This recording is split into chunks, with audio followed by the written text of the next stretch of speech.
ગઈકાલે અમારી એસઓજીની ટીમને જે બાતમી મળેલી એના આધારે સરદારનગરમાં છારાનગરમાં એક નિશાબેન સતીશભાઈ સાબરિયા નામના 35 વર્ષની ઉંમરની મહિલા છે, તેઓને 6 કિલો ગાંજાના જથ્થા સાથે પકડી પાડેલ છે। હવે આની મુખ્ય એમો એવી હતી કે આ જે નિશાબેન છે પોતે એક કિડની એની પોતાની ડેમેજ છે અને એના હસબન્ડ છે એ હેન્ડીકેપ છે, એટલે એની જે આ આર્થિક સ્થિતિનો લાભ લેવા માટે એક બીજી જે મહિલા છે રૂક્ષાના કરીને એ આને એક ભાડે મકાન અપાવી દે છે છારાનગરમાં, અને એનું ભાડું છે એ પણ રૂક્ષાના ભરે છે। એ ઉપરાંત એને કમિશન આપે છે અને આની પાસેથી ગાંજાની પડીકીઓ બનાવી અને ઘરેથી વેચાણ કરવા માટે આપે છે।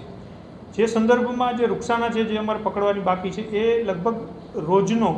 10 થી 15 કિલો ગાંજો આને પૂરો પાડે છે। આમાંથી આ નાની નાની પડીકીઓ બનાવી અને ઘરેથી વેચે છે, અને એ જે પડીકી છે